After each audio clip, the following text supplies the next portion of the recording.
بسم الله الرحمن الرحيم الحمد لله رب العالمين والصلاة والسلام على سيدنا ونبينا محمد وعلى آله وصحبه وسلم. Nous allons voir aujourd'hui dans cette deuxième leçon, Inch'Allah, les différents types d'erreurs dans la récitation du Coran. Il faut savoir qu'il existe deux types d'erreurs. Une première erreur qu'on appelle al-lahnul jali, qu'on peut traduire en français par l'erreur claire. C'est une erreur qui altère le sens ou qui touche aux terminaisons grammaticales, et ceci même si on n'altère pas le sens. Cette erreur est interdite. Donc, faire une erreur qui altère le sens, comme des fois si on va prononcer une lettre au lieu d'une autre. Donc, ça va changer le sens de la aya. Ça va changer le sens du mot, donc le sens de la aya également. Ceci est interdit. Ou également, faire une erreur qui touche aux terminaisons grammaticales. Par exemple, le cas de prononcer une fatha au lieu d'une dhamma ou d'une dhamma au lieu d'une kasra, par exemple. Ceci est interdit. Et donc, il ne faut pas prêter attention à la parole de certaines personnes qui disent que même si tu récites le Coran avec des fautes, ce n'est pas grave, car l'important, c'est d'avoir une bonne intention. Non. Donc, l'intention est très importante en islam, mais également nos actes sont importants. Et il est demandé à chaque personne de réciter correctement le Coran. Parce que réciter le Coran en faisant ce type d'erreur, donc à savoir des erreurs qui altèrent le sens ou des erreurs qui touchent aux terminaisons grammaticales, ceci fait partie des péchés de la langue. Donc la personne pense avoir des hasanat lorsqu'elle va réciter, mais non, elle n'aura que des mauvaises actions. Et donc c'est pour cela qu'il est important d'apprendre à réciter le Coran correctement avant de commencer notre récitation. Et donc, voilà, n'importe qui peut apprendre le Coran, même si on ne connaît rien à la base, même si on ne sait même pas lire l'arabe. Moi, à la base, je ne savais même pas lire l'arabe. J'ai appris à apprendre l'alphabet arabe, j'avais 21 ans. Donc, on peut tous apprendre, même si à la base nous ne sommes pas arabes, on peut tous apprendre et on peut s'améliorer, mais cela demande du travail, comme dans toute chose. Donc, le deuxième type d'erreur, c'est l'erreur subtile, qu'on appelle en arabe al-lahnul khafi. C'est une erreur qui n'altère pas le sens ni ne touche aux terminaisons grammaticales. Celui qui commet ce type d'erreur ne tombe pas dans le péché. C'est par exemple le cas du fait de manquer d'appliquer toutes les règles de tajwid. Par exemple, si quelqu'un il va délaisser l'idgham ou l'ikhfa, ou alors il va délaisser une prolongation de 4 ou 5 temps et qu'à la place, il garde le minimum de 2 temps. Ceci est une erreur qui n'est pas interdite, mais il aura manqué en récompense. Donc, concernant l'erreur claire, nous allons voir quelques cas, Inch'Allah. Donc, pour al-lahnul jali, cette erreur a lieu dans plusieurs cas. Par exemple, premier cas, ajouter une prolongation naturelle comme en disant Iyyaka na'budu au lieu de dire Iyyaka na'budu. Donc, prolonger le b en disant na'budu au lieu de dire na'budu. Donc, ça revient ici à ajouter une prolongation naturelle. Ceci est haram. Deuxième cas, supprimer une prolongation naturelle comme en disant Wa iyyaka nasta'inu au lieu de dire Wa iyyaka nasta'inu. Donc, on dit Wa iyyaka nasta'in avec la prolongation. Donc, manquer cette prolongation, dire nasta'inu, ceci est haram. Donc, supprimer une prolongation naturelle fait partie des erreurs interdites. Troisième cas, prononcer une lettre au lieu d'une autre, comme en disant al-mustaqim au lieu de dire al-mustaqim avec un qaf.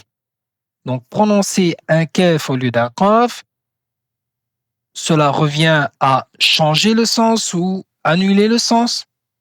Et ceci fait partie des erreurs qui sont interdites.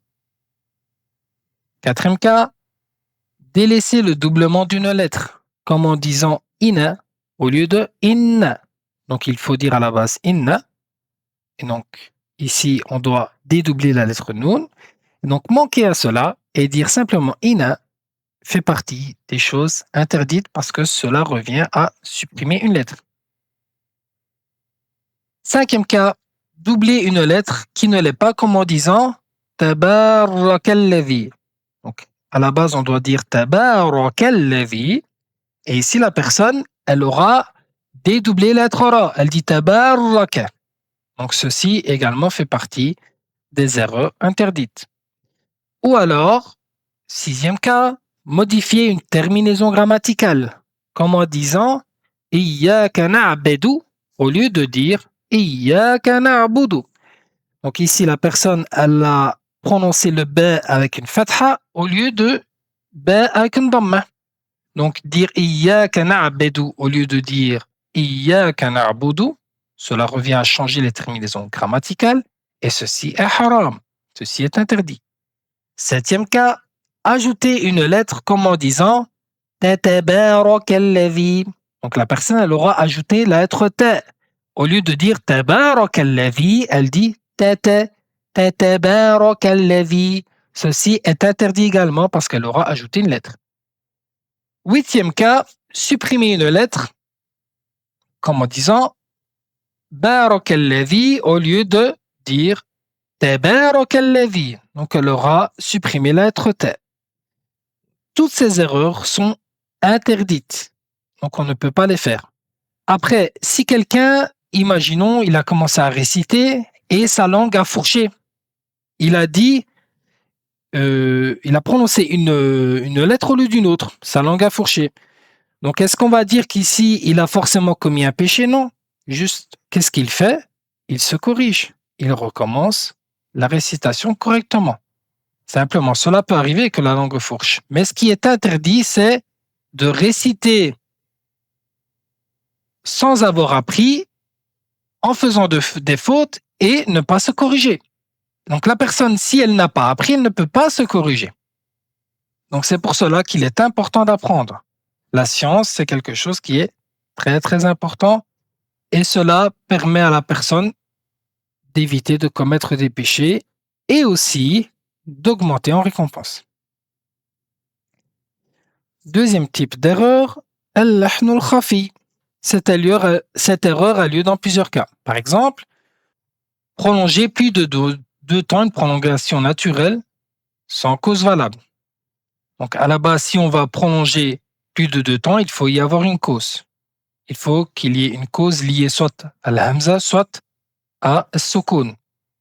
Donc on a vu cela dans le cours concernant les bases du tajwid. Vous pouvez consulter la vidéo à ce sujet si vous ne vous rappelez pas. Donc prolonger plus de 2 temps une prolongation naturelle sans cause valable, ceci est une erreur, mais qui n'est pas interdite. Il n'y a pas de péché là-dedans. Parce qu'elle a fait au minimum la prolongation de 2 temps qui est demandée, qu'on appelle le madd tabi'i. Mais elle a ajouté en plus. Par exemple, si quelqu'un il dit Bismillahirrahmanirrahim, par exemple, il va prolonger plus Ar-Rahman. Donc ici, c'est une erreur, mais cela n'est pas interdit. Deuxième cas, ne pas prolonger une prolongation comme al-maddul lazim ou alors al-maddul muttasil de la durée qui leur correspond, donc 4, 5 ou 6 temps selon le cas, tout en gardant le minimum de 2 temps, comme en prolongeant al-maddul lazim 4 temps au lieu de 6 temps. Donc nous avons vu dans le chapitre des prolongations que des fois, par exemple pour al-maddul muttasil, c'est une prolongation suivie de la lettre la hamza dans un seul mot. Il est demandé, selon la riwaya de l'imam Hafs, de prolonger 4 ou 5 temps. Si quelqu'un il prolonge uniquement 2 temps, il n'aura pas commis un péché, mais il n'aura pas appliqué la règle qui est demandée, à savoir de prolonger 4 temps ou 5 temps. Par exemple, dans le mot malaika, si lui il dit simplement malaika, malaikatun, donc il va juste prolonger 2 temps.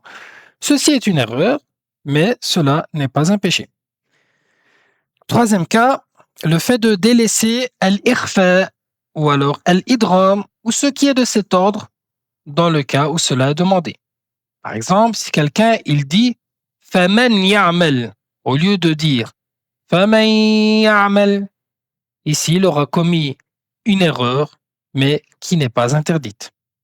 Donc ce n'est pas haram, il n'y a pas de péché en cela, mais il aura manqué un bien. Quatrième cas, délaisser at-tarqiq ou alors at-tafkhim lorsque cela est demandé.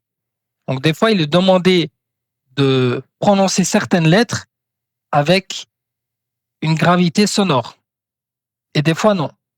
Par exemple, si quelqu'un il prononce la lettre kha, il dit khe, ou alors il dit re au lieu de ra. Ce genre d'erreur. Donc cela est une erreur qui n'est pas interdite, mais qui fait manquer la personne en récompense. Donc celui qui commet ce type d'erreur ne tombe pas dans le péché, mais s'est privé d'un bien.